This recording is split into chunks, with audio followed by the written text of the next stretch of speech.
Alright guys.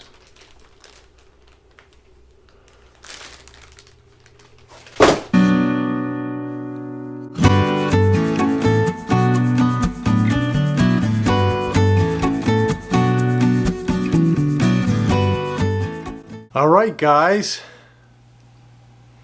I made it back from the funk that I was in. All I can say is yesterday I had difficulty with the lighting. And it was getting late and I let it get the best of me. I got all uptight and tense and I just couldn't do it. So today I'm feeling a lot better. Alright, and we're into it again. Today's Water Change Wednesday. New viewers, what that is you ask me a question out in the comments below the video. I'll answer it there. And then I'll answer it here. Today we have about 4 or 5 that we'll get to. I'm also going to unbox the Smart ATO Lite. It's about half the price of the other Smart ATO that's been out there for a while. It's a great ATO for picos. I have one on my 5-gallon and I have one on my 20-gallon, but this one is half the cost. It's $76. And the other one was $149. I'm going to open that up and we'll take a look at that today. I also wanted to thank you guys for your concern. I appreciate that, but I felt more concerned about the viewers and subscribers because I've been consistently doing Water Change Wednesday every Wednesday, and if I just stopped doing it, I just thought you might wonder what's going on. So I appreciate all your comments and feedback afterwards. I really do appreciate that. Thanks a lot, guys. I also wanted to let you know, Reef Gaming, I have a little surprise for you at the end of the video. Check it out. All right, so let's get into Water Change Wednesday.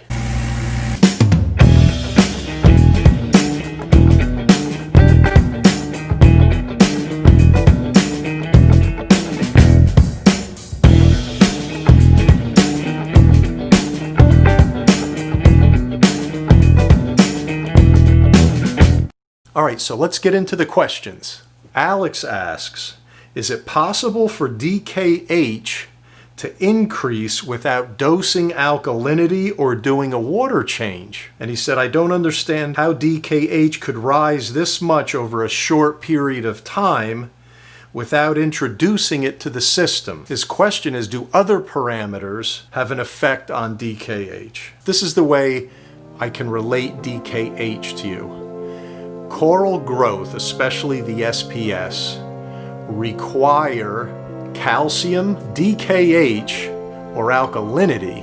They're the same thing. The DKH and alkalinity are a measurement of the water's ability to maintain pH, preferably over, I think it's 7.4 or something like that. Essentially, you're not adding alkalinity as a substance. It does go in as carbonate and bicarbonate. That's what you have 2-part dosing for. One is alkalinity and one is calcium. Alkalinity is critical in the production of coral growth, and it works together with calcium to create carbonates and bicarbonates that are added to the water and the corals take them up.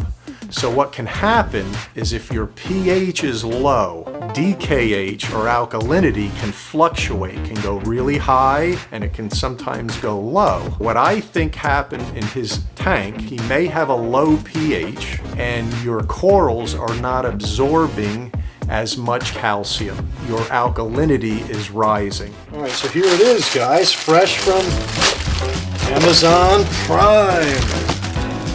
All right, there it is, Smart ATO Lite.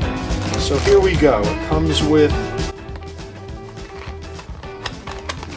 I'm not good at unboxing, guys. Okay, so this looks like the pump. No, this is the, see, this is the plug. This is DC plug, by the way. This cracked me up. They made a big deal on it on Amazon, and they said comes with this cool little boat.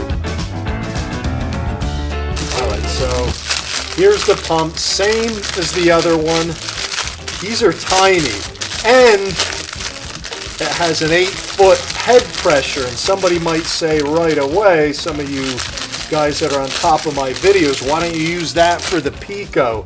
The only issue I see is that this is probably designed for on and off applications. It can't continuously run at an 8-foot head pressure continuous. There's no way it would burn out. So it comes with the pump. Victor asks, can you please tell me what process and dip acclimation time you did for your zinnias? I'm not the greatest guy to talk to when it comes to quarantine, dipping, and acclimating. I've had those zinnia in there for so long, probably 4 or 5 years now. They've come from another tank.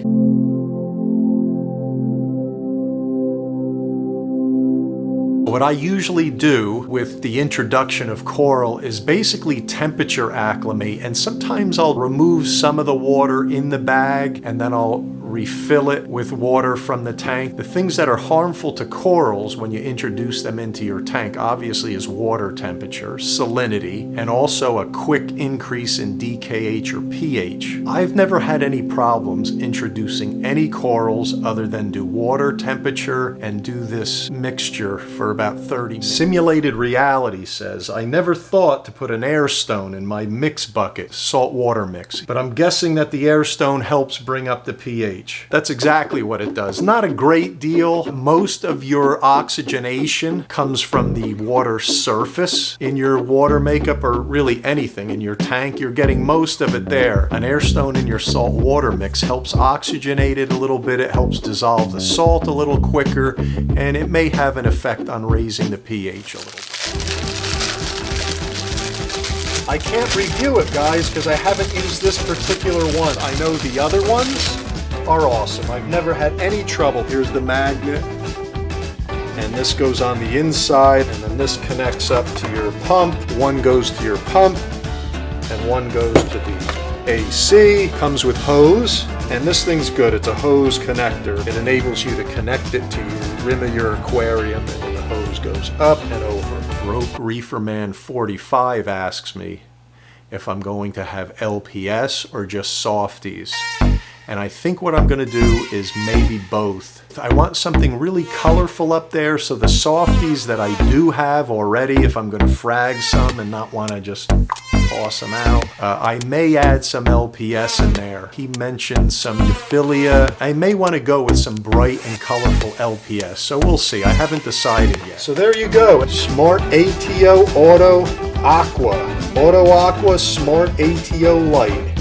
$79. David asks, what is the intensity of whites and blues on your light? He's referring to the Kessel A80.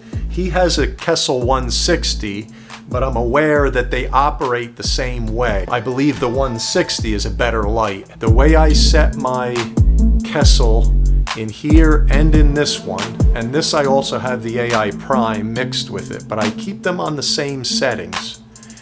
If you picture the two knobs looking straight down at it, what he's considering the white is what they consider the brightness, but he's right, it's the white light. That I keep at 2 o'clock.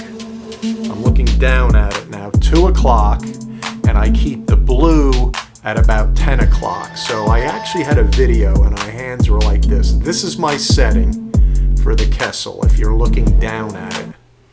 Reef Gaming. There it is, dude.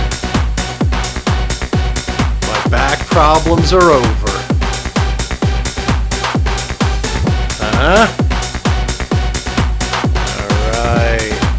All right, that should do it for today, right? I think so.